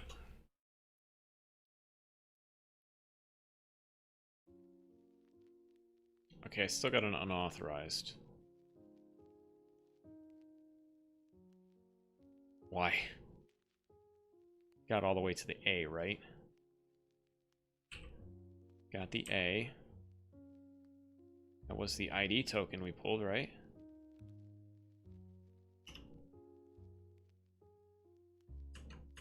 Keeps throwing back unauthorized. But if I come in here and I test this, that works. Unless I do need bearer in there.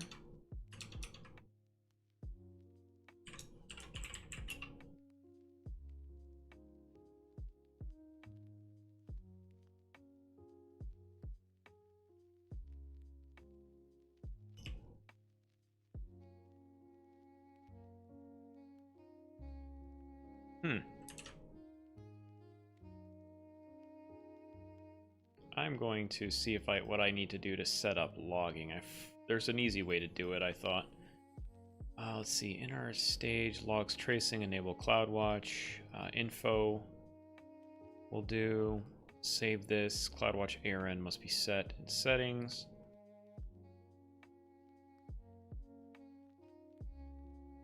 Let's just create a quick role here for this. You go away. So we're going to create basically a role inside of AWS that's going to allow API Gateway to access CloudWatch. So select services for the use case. Next permissions. That's already set. So next tags. I think that's set, right? I don't have to check anything. Yeah, no, it's already set for CloudWatch logs. Next tags, next role name. We'll say API Gateway CloudWatch access. I'm gonna put I like putting an underscore before all my stuff so I know it's something that I created, even though there's a little icon. My own personal preference. And here's our role, ARN. So let's take that, go back into API Gateway, and no, not V. Paste that in there, save it. All right, now let's go to settings again. Oh no, we go to stages, and inside of our test stage, logs and tracing, enable CloudWatch logs, we'll enable informational logs. Access logging is probably not a bad idea. Oh. No, okay, never mind. Not access logging. Save it. I don't even know if this is going to save the authorization headers. I would think it is because this should save everything. So now let's try and hit this a couple times. Hit it, hit it, hit it. Let's put a something like a bad something or other in there. Let's try with bearer again too. Okay, all are unauthorized. Now let's go over to CloudWatch, and I think this is going to be the last thing we're going to check for today.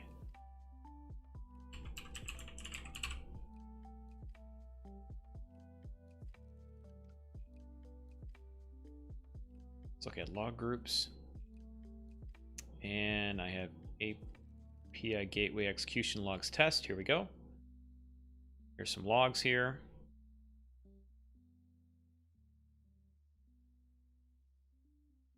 And this did not help much at all.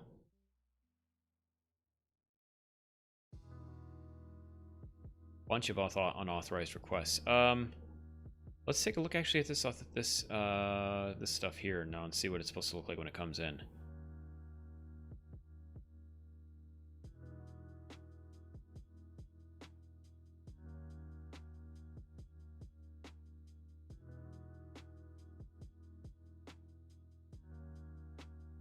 To access, I don't know how the actual post is supposed to look like.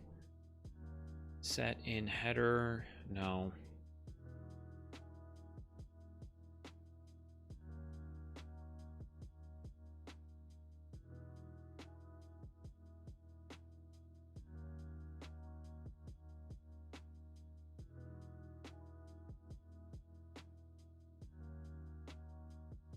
This might be the same document we're looking at. Yeah, call a REST API integrated. Oh, here we go. How to call it. Include the identity token in the authorization header.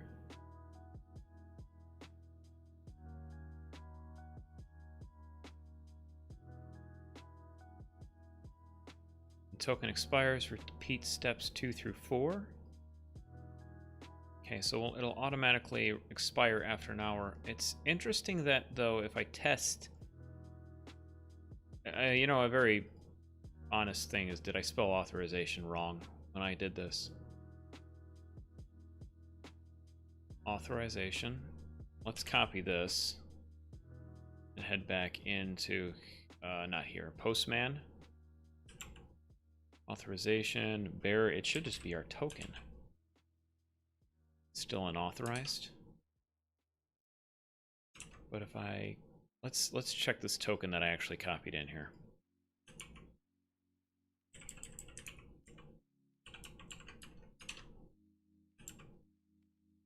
Okay, so it works here. It just doesn't seem to want to work when I'm actually sending it from Postman, and I have no idea why.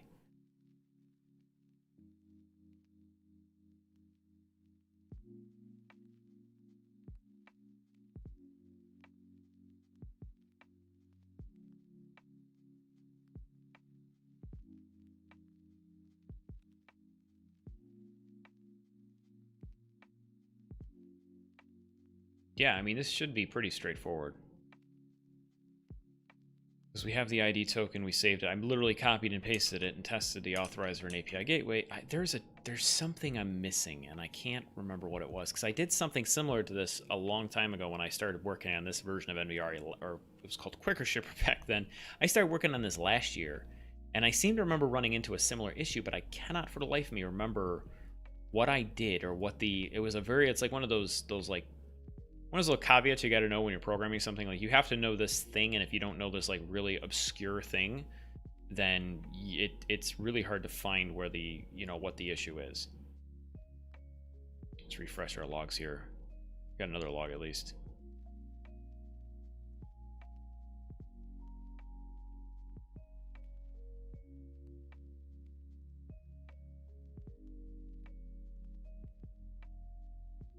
What's interesting, though, is I only have 2 log streams here, even though I've sent a bunch of requests in. So that message came back unauthorized.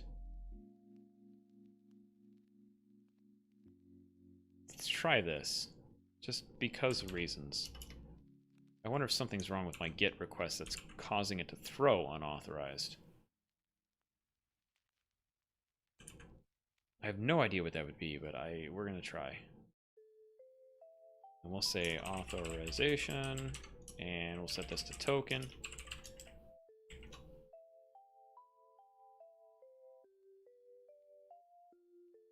No, I still got unauthorized.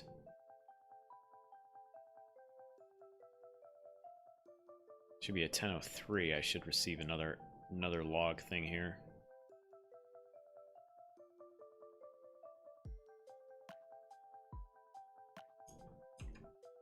Now, okay, so that was sent in there. Now let's try just saying bearer like that and send that token in, or send that request in rather. 10:02. I think this was the one from before. Start authorization for request. Do I have any response headers back? Here's request ID. What do we have? 53F we're looking at? So that was not for this. Okay, here's 10:03. Here is 53F, and it's still showing as unauthorized.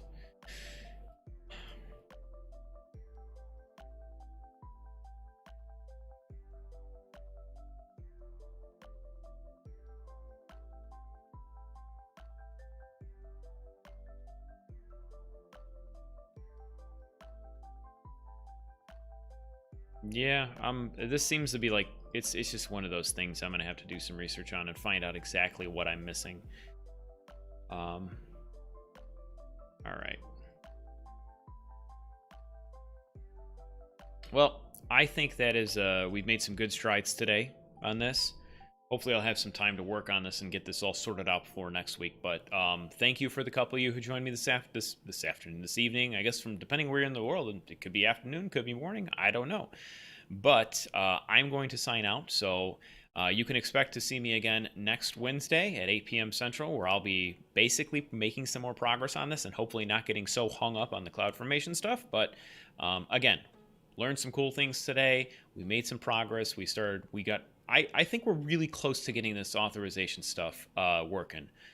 So Zerify, appreciate you stopping by. Thanks. It was great to see you too. And everyone else, have a great evening. Bye-bye.